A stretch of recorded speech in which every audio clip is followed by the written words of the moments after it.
मुख्यमंत्री आणि उपमुख्यमंत्र्यांच्या उपस्थितीमध्ये शेतकऱ्यांना मदतीचं वाटप केले जाते त्या संदर्भातली पत्रकार परिषद सुरू आहे। तसेच तपासणी अंती पात्र व्यक्तींना मराठा कुणबी कुणबी मराठा जातीचे जात प्रमाणपत्र देण्याची कार्यपद्धती विहित करण्यासाठी सामान्य प्रशासन विभाग शासन निर्णय 7/9/2023 अन्वये माननीय न्यायमूर्ती संदीप शिंदे निवृत्त यांच्या अध्यक्षतेखाली समिती गठीत करण्यात आली होती। माननीय न्यायमूर्ती श्री संदीप शिंदे समितीचा पहिला अहवाल 30 ऑक्टोबर 2023 रोजी सादर केला। सदर अहवालास 31 ऑक्टोबर 2023च्या कॅबिनेट बैठकीत मंत्रिमंडळाची मान्यता प्राप्त झाली। सामान्य प्रशासन विभाग शासन निर्णय 31/10/23 अन्वये माननीय न्यायमूर्ती श्री शिंदे समितीच्या पहिल्या अहवालाच्या स्वीकृतीच्या अनुषंगाने करावयाच्या कार्यवाहीबाबत खालील प्रमाणे सूचना निर्गमित करण्यात आल्या आहेत। ज्यांच्या नोंदी माननीय न्यायमूर्ती श्री संदीप शिंदे समितीस आढळून आल्या अशा व्यक्तींना कुणबी जातीचे जात प्रमाणपत्र देण्याची कार्यवाही सक्षम प्राधिकारी यांनी सुरू करावी। मोडी उर्दू भाषेतील दस्तावेजाचे भाषांतर करून जतन करण्यासाठी ते डिजिटाइज व प्रमाणित करून पब्लिक डोमेनवर आणून त्या आधारे कुणबी जातीचे जात प्रमाणपत्र देण्यात यावे। माननीय न्यायमूर्ती श्री संदीप शिंदे समितीस सादर करण्यात आलेले 12 विभागाचे विविध पुरावे अभिलेख ग्राह्य धरण्यासाठी सामाजिक न्याय व विशेष सहाय्य विभागाच्या अनुसूचित जाती विमुक्त जाती भटक्या जमाती इतर मागासवर्ग व विशेष मागास प्रवर्ग जातीचे प्रमाणपत्र देण्याचे व त्यांच्या पडताळणीचे विनियमन नियम 2012 मध्ये सुधारणा करावी। माननीय न्यायमूर्ती श्री संदीप शिंदे निवृत्त यांच्या अहवालातील शिफारशीनुसार मराठा कुणबी मराठा जातीचे जात प्रमाणपत्र देण्याची कार्यपद्धतीचा अवलंब करावा। न्यायमूर्ती दिलीप भोसले निवृत्त, माननीय न्यायमूर्ती मारुती गायकवाड, माननीय न्यायमूर्ती संदीप शिंदे यांचे सल्लागार मंडळ स्थापन करून सल्लागार मंडळाच्या अध्यक्षपदी माननीय न्यायमूर्ती दिलीप भोसले यांच्या नेमणुकीस मान्यता देण्यात आली। सदर सल्लागार मंडळ माननीय सर्वोच्च न्यायालय व उच्च न्यायालय व इतर न्यायालयीन प्रलंबित असलेल्या प्रकरणात मराठा आरक्षणासंदर्भामध्ये शासनास कायदेशीर मार्गदर्शनपर सल्ला देईल। मराठा समाजाचे सामाजिक व शैक्षणिक मागासलेपण तपासणी करण्यासाठी राज्य मागासवर्ग आयोगाला नव्याने एम्पिरिकल डेटा गोळा करण्याबाबत कळवण्यात आले आहे। सामान्य प्रशासन विभागाच्या 27/10/23 रोजीच्या शासन निर्णयान्वये माननीय न्यायमूर्ती श्री शिंदे समितीस 24/12/23 पर्यंत मुदतवाढ देण्यात आली आहे।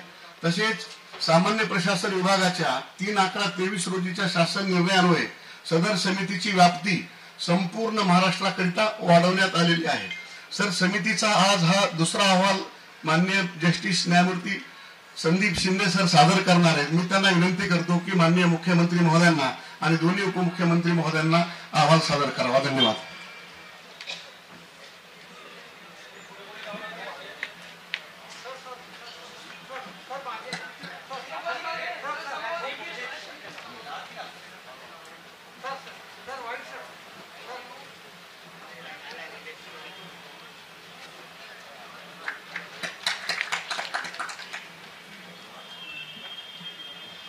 मी माननीय जस्टिस शिंदे सरांना विनंती करतो की थोडक्यात आपलं ब्रीफ प्रेझेंटेशन।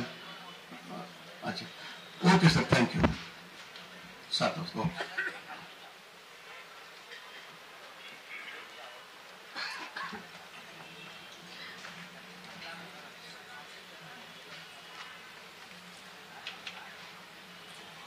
जस्टिस शिंदे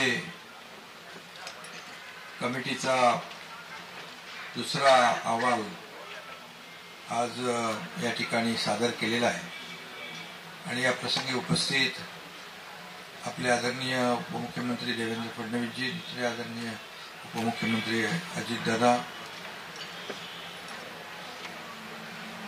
उपसमितीचे अध्यक्ष चंद्रकांत दादा पाटील आणि सर्व मंत्री महोदय,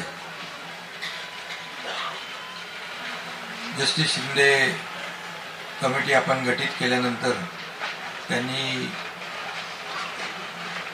ज्या काही नोंदी शोधण्याचं जी काही कार्यवाही केली त्याबद्दल आपल्या भांगे साहेबांनी सविस्तर सांगितलेलं आहे। त्यांची कार्यपद्धती SOP आणि त्यातून जे काही आपल्याला अभिप्रेत असलेलं काम अतिशय चांगल्या प्रकारे जस्टिस शिंदे कमिटीने केलेलं आहे। पहिला अहवाल आपला 7/9/2023 ला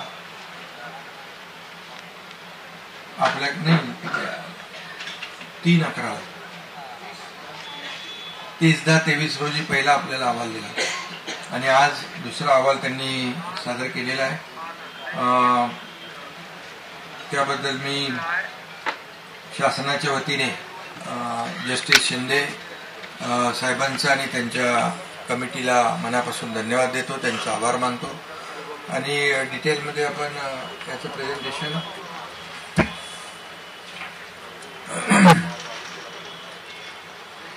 आपण घेतल्यानंतर पुढची जी काही कार्यवाही आहे ती आपण करूया. पण आज आपण गेले जबाबदारी दिल्यानंतर जे काही जस्टिस शिंदे आणि त्यांच्या कमिटीने सर्व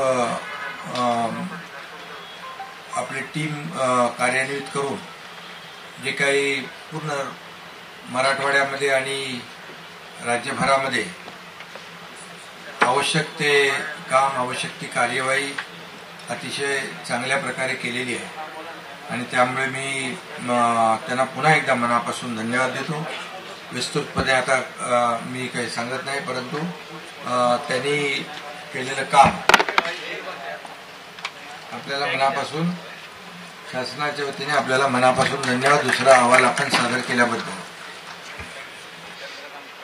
थँक्यू सर.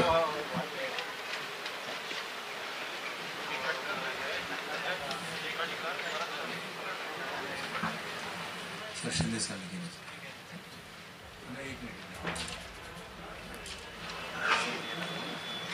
शिंदे समितीचा दुसरा अहवाल सरकारला सुपूर्द करण्यात आलेला आहे. या अहवालामध्ये काय काय तरतुदी आहेत त्याचा अभ्यास सरकार करेल असं मुख्यमंत्री एकनाथ शिंदे यांनी सांगितलं. त्या अगोदर, अहवाल सादर करण्याच्या अगोदर अहवालातल्या काही महत्त्वाच्या बाबी सुद्धा याच कार्यक्रमाच्या अगोदर स्पष्ट करण्यात आल्या.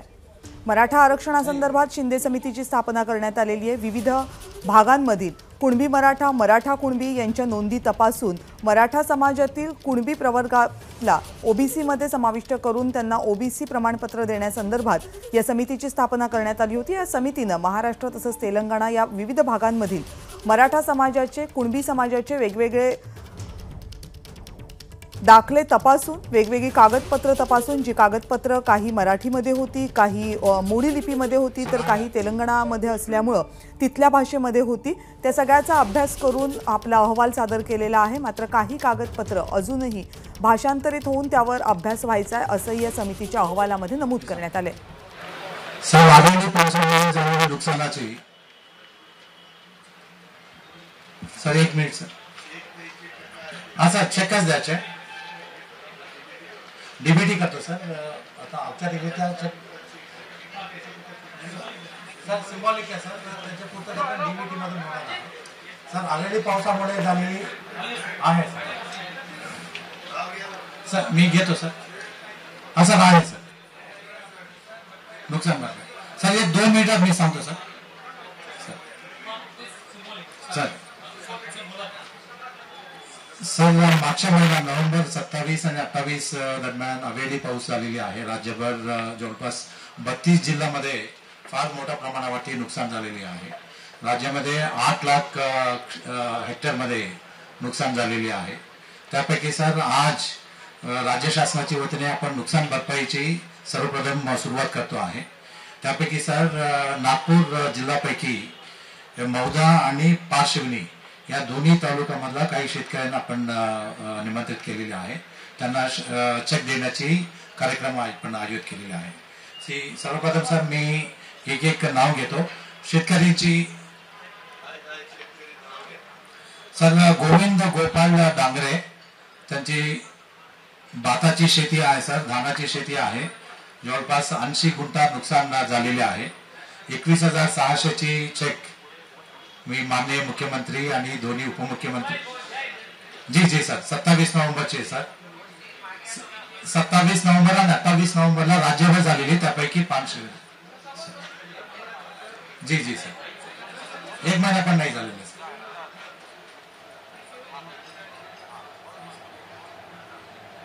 सर. त्यानंतर सर रागे सदाशिव आखारे,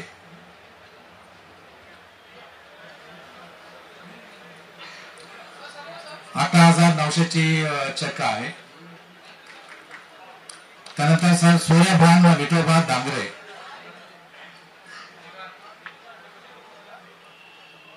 सर हे 18,900 ची चेक आहे. सर 2 पट जुने रेट पैकी 2 पट आहे.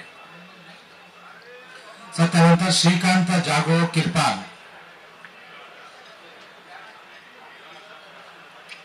हा सर 21,600 रुपयाची चेक आहे. धामची शेती आहे सर.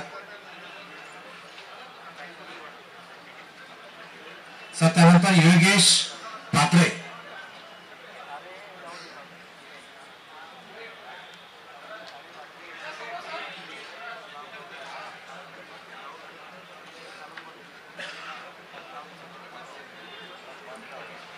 सर अंकित मनोहर चामट 6,800, त्याची 50 गुंठाची नुकसान झालेली आहे. सर त्यानंतर धर्मपाल नागोजी तेलंगराव, त्यांची 20,520 रुपये आहे. 76 गुंठामध्ये नुकसान झालेली भाताची शेती आहे सर. त्यानंतर सर शरद किर्तान 10,800 रक्कम आहे.